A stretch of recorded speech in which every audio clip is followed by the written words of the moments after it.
Good morning. Danny, can I have the nursery rhyme up, please?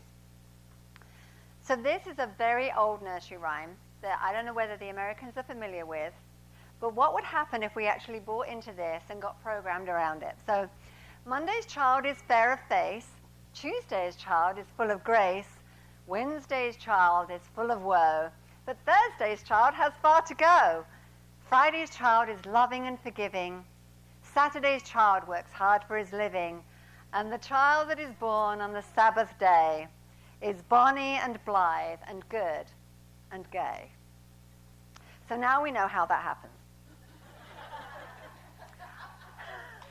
Just saying. I was born on a Tuesday. Full of grace? Probably not so much. Well, maybe the grace of God. You wait until your father gets home, young lady, and by the grace of God, you'll be dead in the morning. Not really, but you know, you get my point. What if being born, like that, with those programs of what day you were born, if it was the Wheel of Fortune? So you get this big spin, Monday, Tuesday, Wednesday, Thursday, Friday, Saturday, Sunday, Monday, Tuesday, Wednesday. Now what? I'm doomed for woe. So there was a man, and I'm not going to tell you who he is, but he was the... So now you get that? So there was a man, and he was the type that if there was nothing to worry about, he got worried. It was his experience that Wednesday sucked. And he started programming on Tuesday night. And he would mumble around the house about how he hated Wednesdays and how there had never been a good one. Work was bad, life was bad, it rained. Whatever made Wednesday long and tedious happened for him every week. By Thursday, it was perfectly okay, and life was all right again, but come the next week, and it went on and on.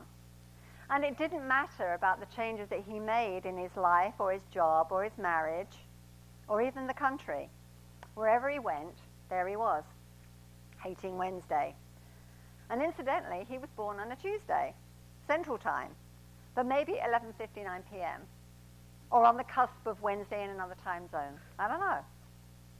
The man did not have the tools at that time to change his thinking or realize that he could take responsibility for his own thoughts.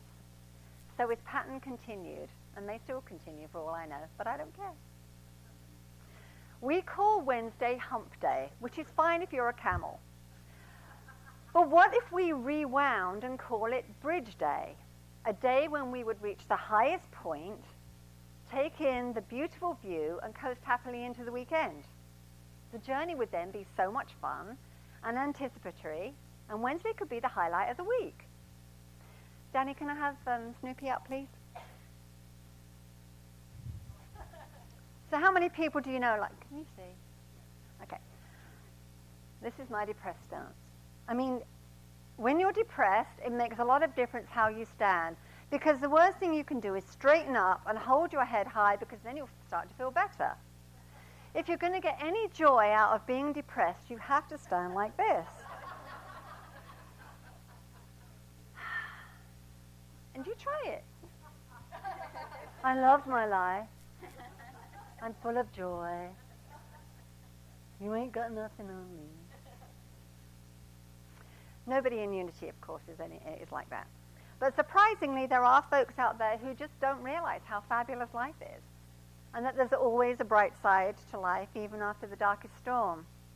Yeah, but you don't know my life. You don't know what I've been through. All of us have a story. And sometimes we allow it to define us. For some, it gets some attention. But when we are willing to meet our stuff head on and make a decision as to who is in charge, then we have the power to change the dialogue and use the chapters of our lives as experience. Bless them, move them on out of the clouds into the sunshine. And a quote I saw this week was, "A mistake repeated more than once is a decision." A mistake repeated more than once is a decision. That's really profound. I love that. I'm going to put that on my forehead. So we've all heard about change your thoughts and change your life, and it's true. We are the directors, the producers and actors in our own play of life. We get to call the shots. We get to say cut. We get a do-over. And I can say, I choose peace instead of this.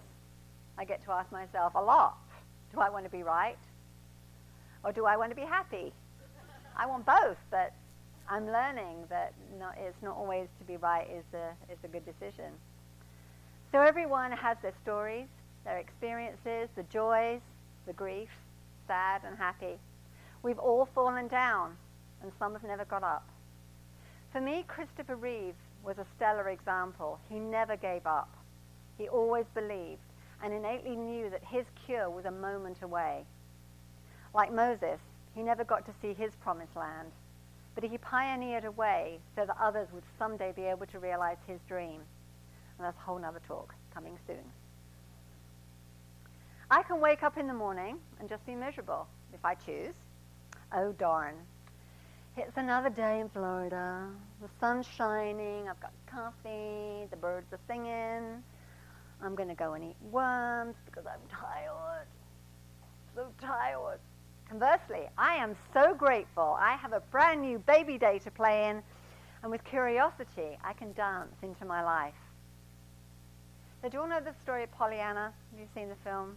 Pollyanna, she was an orphan, sent her to live with her strict Aunt Polly. This is a film from it's a story from probably 1913, and it was made into a Disney film with a very young Hayley Mills. Aunt Polly had lots of unbending rules, and Pollyanna would have had a very miserable upbringing. But she knew about the gladness game and was determined to find the good in everything. If it was raining, she was grateful that the flowers were being watered and that rainbows were being created. If it was too hot, she was glad not to be cold.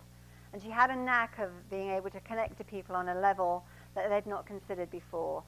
And before long, the whole town was finding the glad in every day.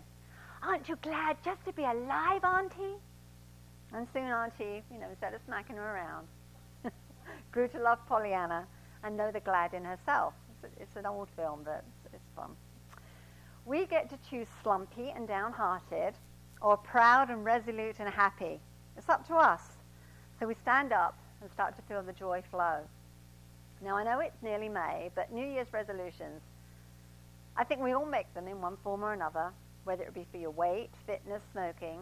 We charge into Monday because it always starts on a Monday. And by Friday, if you make it through Wednesday, we're done. We're done. We take comfort in the discomfort and return to the old paradigm and continue to complain about whatever it was we weren't happy about in the first place. Because the ego loves us to fail. It loves to persuade us that one more bite won't hurt, that we deserve to stay in bed, have one more drink, one more smoke. It loves to remind us that we're not good enough. Who do we think we are? You can't afford that, etc., etc. So what if we allowed the inner 6-year-old out, which I do frequently? What if we stamped our feet or stepped aside and demanded something different? What if we stood our ground, recognized our worth, flipped the hip, and stated very firmly, as we just did, "Excuse me, I interrupt this broadcast with an important message from my soul. I am a child of God, and I deserve to have and give everything I choose." I can't do the neck waggly thing. You ain't got nothing on me because I claim prosperity, I choose abundance, and I'm feeling wealthy. Oh, yeah. Albert Einstein said there are 2 ways to live your life, and the choice you make will define the life you have. One way to live life is as if nothing is a miracle. The other way to live life is that everything is a miracle. So you can make a decision. Do you want to live with the belief that everything is a miracle or nothing is a miracle? If you choose that everything is a miracle, then put it all inside the miracle category, that which you love and that which is more challenging but teaches you to love even bigger. So choose the good, sort of thing. Because we do get to change the channel. We get to flip our switch, turn up the vibration, and we do get to live with a license of the higher order of being. When we get a driving license, there's a procedure that we follow to be allowed to drive in our state. we prove somewhat that we are capable and safe to drive that vehicle in the state in which we live. Now, do you live in the state of in a higher state of mind, or do you live in the continual state of chaos? You choose. The more we engage and entertain and tune into our awareness, the more unacceptable is the hum of CNN, constantly negative news, or breaking news, Orange County, 5 o'clock news, don't miss it. We are choosing more discovery, more HD TV, high ground transformative vibration. Own, oneness warmly nurtures, etc., etc. We get to choose. Flip that channel. Mary Morrissey says this: of any of the steps in dream building, the most difficult one is what we call failure. Yet what we perceive as failure is actually information. It's feedback. You may be receiving new direction for your dream, or the universe may be directing you to something that's much greater for you. In the life of any dream, when you're dream building, things happen, things that you couldn't have predicted. The truth is, your reaction to and the definition of those things will define you. Failure is a definition that is a time stopper. It says, oh, it's the end of this. It's not the end. It's information. What looks like failure is this. It's feedback, and there is a gift there. So, Jo, a friend of mine, was 84, and she and her identical twin sister work out a few times a week at Parish. Nothing horrendously strenuous, swimming, light weights. Anyway, 2 years ago, Jo fell, and she couldn't get up. She was on the floor for 2 hours. She could have given in and given up and stayed home for the rest of her life. Instead, she teamed up with a personal trainer. She was determined to get strong and not allow her body to let her down. I worked out at more or less the same time as she did, and I became her stalker. I'm following this 84-year-old lady around the gym. I mean, she was doing some stuff. I was fascinated to watch the progress of this wonderful lady. She got up and she got down. She got up and she got down. She increased her weight. She could do crunches way better than I could at the time. She could do push-ups. She could do squats. And she could do squats on a Bosu ball. Do you know what a Bosu ball is?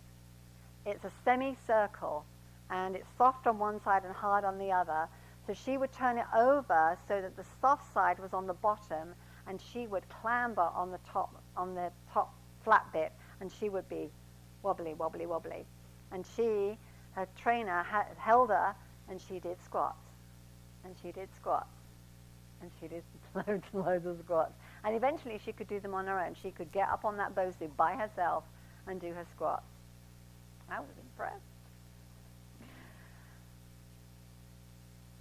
I was gobsmacked, in fact. So this lady was a hero for me. She inspired me so that I, certainly on my journey in my own weight shedding. This lady was a boffin, which means in my world means an expert, or in the engineering world. A boffin, you were a boffin. You probably still are. So after she left the room, I'd get on the Bosu and I would practice. I'd be hanging onto the mirror like this, with big footprints, or handprints, or footprints. So Jo was given a gift certificate for a kayaking trip. How the heck was she going to get in and out of a kayak?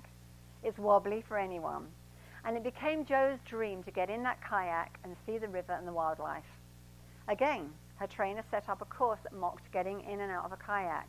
She climbed over benches, she sat down, she got up, she climbed over another bench, and repeated the process over and over again, along with all her other strengthening exercises. She worked hard, building confidence and flexibility, and she was having fun, and she succeeded. She went on her kayaking trip. This is Jo. Jo, age 84. At that time, she's magical. She had so much fun with it. And she's had some challenges lately, but she's still intending to do the luminescence tour. She wants to do that one. So she still inspires me. She had her first massage a few weeks ago and loved it. She's coming back. And she reminds me how to dream and dream big. And when I'm 86 and beyond, I still want to be looking for the next adventure and the fun and the sparkle of life. So, remember how we started the days of the week? Well, what if they look like this? I like this one better. Today I'm going to be amazing. Tomorrow I'll be fabulous. On Wednesday I'll be extraordinary. On Thursday I'll be wonderful. Friday I'll be magnificent. Saturday I'll be incredible. And Sunday, as today, I'm going to be brilliant.